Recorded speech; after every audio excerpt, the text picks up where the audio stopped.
It's Valerie at Stitching in the Barn, and it is Monday, March 18th. I hope you all had a very happy St. Patrick's Day, and we're heading right into spring. I can't wait. The light is changing, the days are lengthening. I've seen a little crocus bud. I've seen daffodils not actually budding yet, which is a bit late for us this year. But it's coming. It's definitely on the way. So that's very exciting. And I don't want to keep you in suspense anymore for the giveaway. The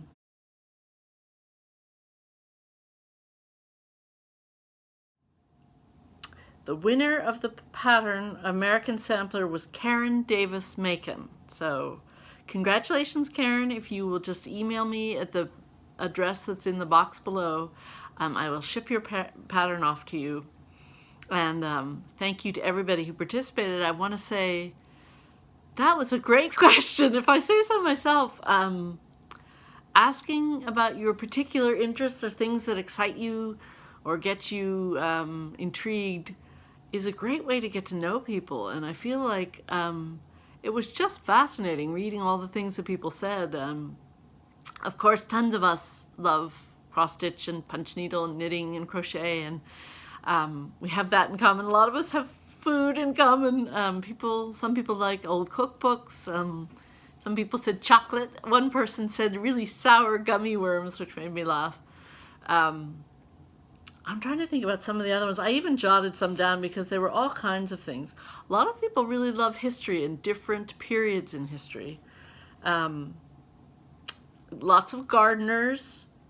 Some people who like a particular type of architecture.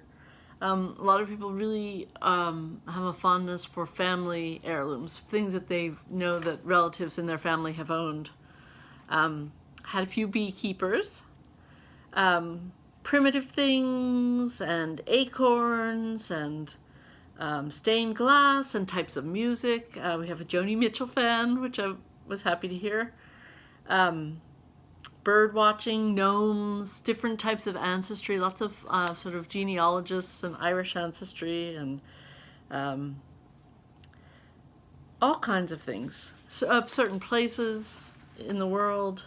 It was just fascinating, and it was so much fun for me to read all those and feel like I was getting to know you. And I would recommend that again. I think I will recommend it to myself anyway, to do that every so often, because such interesting stories, and some people had amazing, fascinating family histories.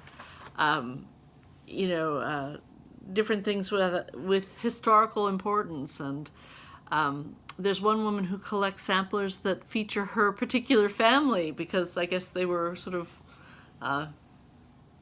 Mayflower types. I guess they came over pretty early and had a lot to do with the founding of New England, and so she has samplers that specifically reference people in her name that she's found. Which, how fabulous is that? Another woman, I wish I had written down the details of it, but her ancestor had written a poem. I know I noted it down somewhere. Anyway, somebody's grandfather was William Henry Harrison. That was interesting too, but ancestry. But her family had come originally to Connecticut because one of her relatives had written a poem for Ulysses S. Grant, and for this he was rewarded, and the family was sort of rescued and brought over to the U.S. Things like that. It's just amazing, just wonderful stuff. So I really appreciate you all sharing, and I'm going to ask that again for sure. What else? Let's see. I don't know if any of you saw my original video, but I said how my grandmother got me stitching and how she wanted to keep my little monkey fingers out of her sewing things, because I used to mess with her machine all the time and play with all her goodies and lose them, or whatever. So when I was 5, I was presented with, ta-da, I found it, this little sewing basket, which to me was the most magical thing in the world. I think it was like a little miniature version of one that she had, and it was red, which was my favorite color, and it's so faded and dusty and old now, but it had a bunch of these little sort of straw flowers and bright colors across the top. I just thought it was the most beautiful thing I had ever seen. And inside it had I know it came with some floss, which must have started my love of floss, you know, just touching it, looking at all the pretty colors, and all these cute little wooden bobbins and lots of different colored threads on bobbins. And there was a needle threader, I remember, and a little pair of scissors that fit up here that I think I still have somewhere. I'm just looking what else is in here now, like all the treasures from a ski badge, probably when I was 7 or something, you know, skating and skiing badges and things. But, oh, here's the little needle threader, which is all gnarled and broken. But I love this little box. I loved it so much. And inside came a little printed cross stitch, which I also found. So here she is. It said fairest of them all, and it's a little girl looking in a mirror, sort of Snow White spin-off. And here's where I said I couldn't stand just following the rules even then, so here's my little flower that I decided I would embroider myself at the top, which isn't bad for a 5-6-year-old. So there she is, my very first ever piece of stitching. So I should frame this, keep it proudly somewhere. I had even filled in her mirror. I don't know if you can see that. I did little, let's see if I can get it to focus. Filled in, well, you can't see very well, but I filled in her mirror with pink to reflect her face. I think that's quite advanced. I must say so, if I say so myself. So anyway, that's fun. I like sharing that with you. I have an oldie from the past to show you that is to herald the beginning of spring, which comes on Wednesday, I believe, no, it must be Thursday's the 21st. I think that's the first official day of spring. So this is Little House Needleworks, Nature's Beauty. And I did this one in 2009, I said. So there it is. This is one of the few ones that I actually have framed. Not me personally, but I have, you know, it was framed. I did not put glass on it, but it says, I'm humbled by the beauty of a flower in the breeze, surrounded by an orchestra of softly buzzing bees. So there we go. Happy spring. And in reference, last week I was talking to you about Marguerite D'Angeli and her books, and I just thought I'd bring a few downstairs to show you, just because I love them so much. This one is The Hannah, and it's about this little Quaker girl, and I'll just show you the sort of illustrations I mean. Like here's a little black and white drawing. Here's Hannah and her little friend making the bed. And let me find a color picture. Here they are at the market in Philadelphia. These drawings just fascinated me for hours. There they are. She's kicking her bonnet. She hates her Quaker bonnet. And the whole premise of the story is the little girl, she hates being a Quaker. She hates having to sit still in Quaker meeting. I don't know if you guys know the joke about Quakers. Someone comes to the Quaker meeting, which is silent. It's silent meditation.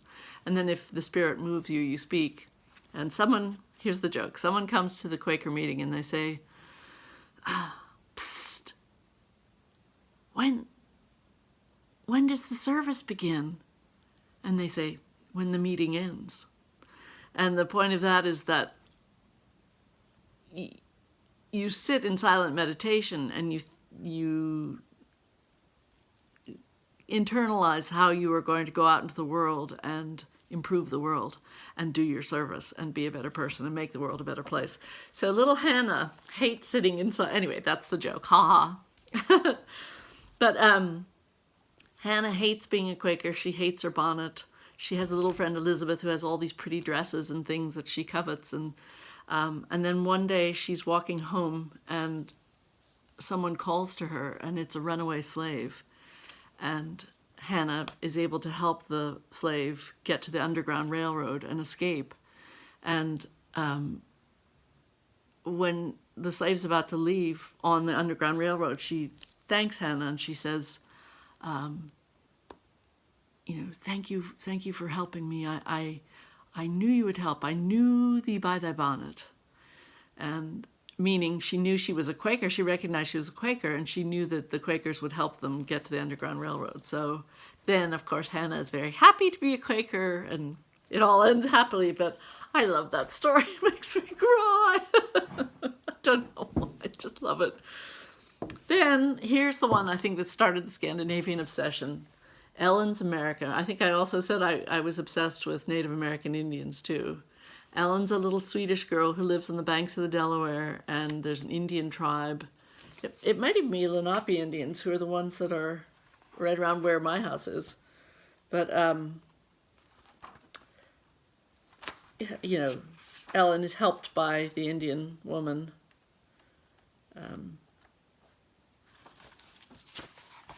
Things like this. I just love this. The little girls with their embroidered caps and they're barefoot in the grass, and, you know, the little log cabins. I just love this book. I'm not going to go into them all, but I'll show you. Henner's Lydia. This was one about a little Amish girl, which I loved. There were some about boys as well, but I didn't like those as much. I did read them. And Bright April. Bright April's a little girl, a little African-American girl who lives in Germantown, which is a section of Philadelphia. Enough non-stitching stuff. I know some people get upset, so I will show you what I've been working on. I pulled out, I thought, well, I just feel like doing something different, and I'll do one of my Stitch 9 challenges. So I pulled out Olga's Tart, and I finished it. So here's Olga's Tart. I do have the little tart pen. I'll make her into a little tart. I'll get someone else to do it. One or the other, in some way, in some fashion, it will be finished. But she was fun. Olga was a lot of fun to stitch. And I didn't do what I normally do with fancy floss. I usually cross each X, but I just thought I'm not going to do that. I didn't want it to look too stripy, so I just sewed it as though I were sewing DMC. I just went across and came back, and it came out with a kind of a nice heathery. There's some variegation in the coloring, so I'm happy with that. Normally I slavishly cross each X, and I didn't do that this time, so I'm like, hey, all the rules are going out the window. Why not? And the next one was Crazy Annie Stitchin', the ornament. Cute little ice skate. And I finished that one. Oops. Put my hand behind it. Or, here, I'll put this behind it. Now you can see. That's cute with the little buttons, and it's got a cardinal and a candy cane sticking out of the stocking. I thought that was a cute one. And then the last thing I worked on was Hawk Run Hollow. Still on this one, the third one, so March. I have to do more of the lettering here in the little barn, and just a little bit more of the grass, I think. But pretty much I've finished, I think. Let's have a look. Here it is. You know, it's funny, it's like the zombie apocalypse of Hawk Run Hollow, because that is the cold far color for their faces, and then they get a bright, bright white for their shirts.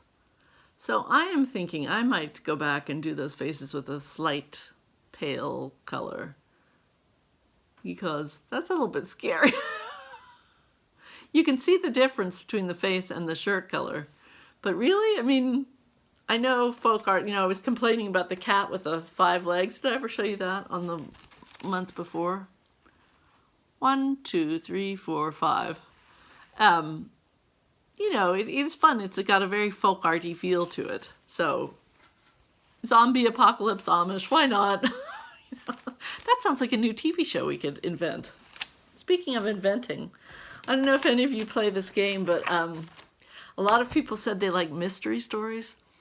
One of the most favorite games in my family is to invent ridiculous plot lines for mystery stories. Like, if you ever go to one of your township meetings, I'm always sitting there thinking, oh, this would be a great mystery story. Who's going to get bumped off first? Is it going to be the crotchety township manager, or is it going to be the arrogant engineer, or is it going to be, or the gossipy tax collector? Who's going to go first, and a funny story,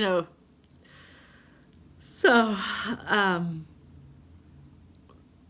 maybe that's TMI. You're all gonna think I'm crazy, but I love to do that. I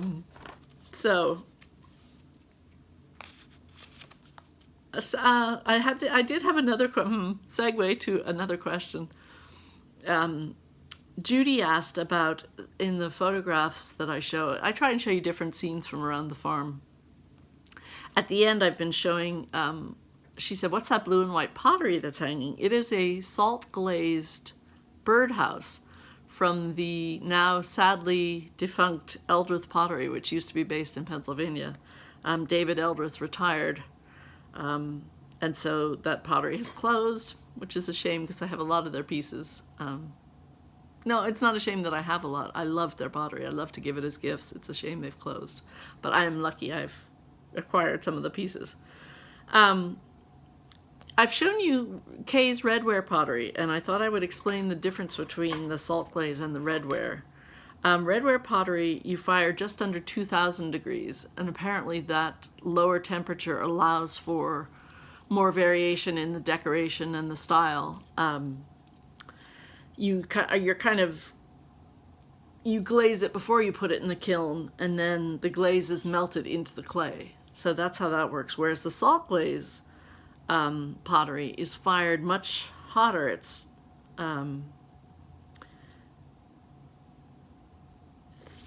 they put it into the kiln unglazed, and they throw salt into the kiln while it's firing, and that makes a sodium vapor which sticks to the clay and gives it a kind of slightly bumpier appearance.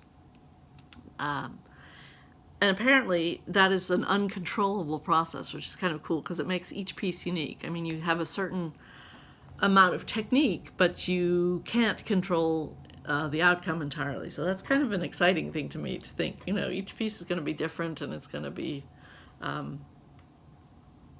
you know, its own thing. If I can hoist it up, I'll show you an example of a salt glazed pottery. This is like the gray and blue that you see that's typical. So that would be one that was fired with the salt in the kiln at a higher temperature. We keep it by the door. My daughter keeps hairbrushes and detangling spray in it so she can, you know, she's going out the door. But they're very pretty. They hide all kinds of stuff. One last thing I think I want to show you. This is going to be a quick one today. Are some books I got. You're going to be like, no more books. I was able to get Historic Samplers, which is a book by Patricia Ryan of Dying to Stitch, one of the Dying to Stitch women. And I am so excited to have this book. I have only had a chance to thumb through it, but it picks out specific historic American samplers and then goes into the history of them and, you know, the actual family history and the analyzing the stitching. And I just think it's going to be great because I love to learn. I think all of you do too from reading your comments. The more you can know about things, the more fascinating life becomes. So I'm very excited to read that book. And I also want to take a minute to thank Sandra Moffat from Hands Across the Sea Samplers. She is the Australian half of Hands Across the Sea, and she has very kindly been writing to me, giving me places to look for information about samplers and books that I might be interested in reading. So I am so excited about this. It's like this has opened up a whole new world that I can't wait to dive into and just make discoveries about and learn more about, and I just think it's wonderful. So thank you, Sandra. I also want to show you a book that I got, which I'm going to be reading as well. I've got a lot of homework to do now. Linen, From Flaxseed to Woven Cloth by Linda Heinrich. And this book goes into the whole history of and process of linen production. So I'm very excited to read it, you know, very excited to know about this. It goes into a bit about weaving and things too. So this is just, to me, fascinating. And I was thinking about how we talked about things people are interested in. Sometimes the why is another follow-up fascinating question, like, what got you interested in that? Why does that fascinate you? What is it about that really excites you? And anyway, I wish I could talk to all of you all day, every day, and find out more, but and the last thing I'm going to show you today is another blast from the past. It was originally going to be a tree skirt that I was working on. I was going to give it as a gift to my cousins. And I forget what happened. I showed it to them and they said, oh, we want something different or different colors, or I can't remember.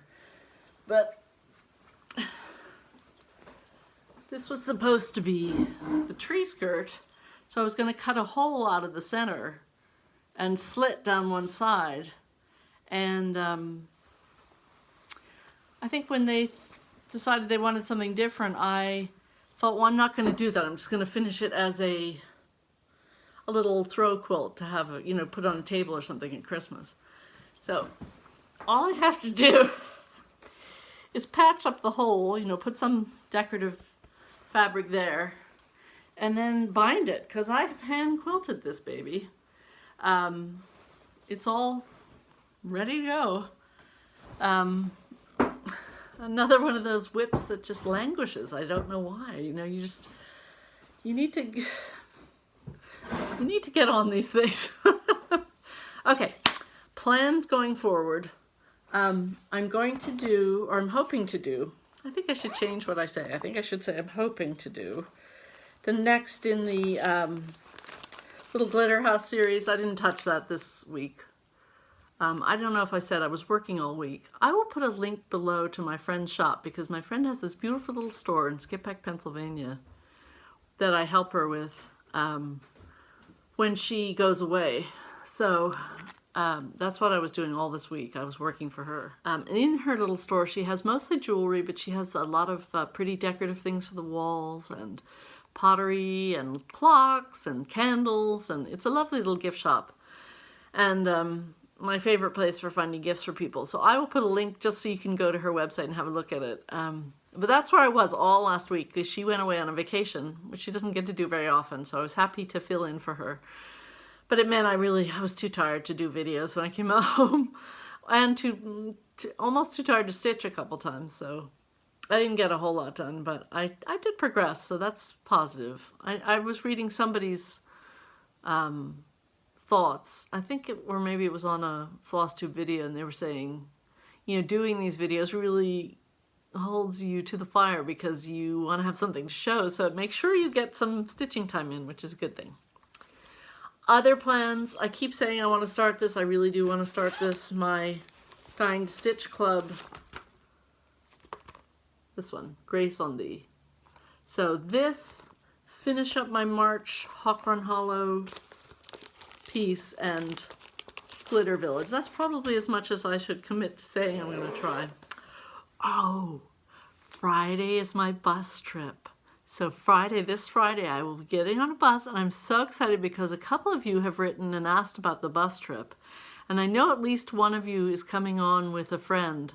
So I'm very excited to meet you, and I hope it's not disappointing. It's, I've tried to say these shops are not big. They're just what we have. This is what I have for my local L&S shops. I love them.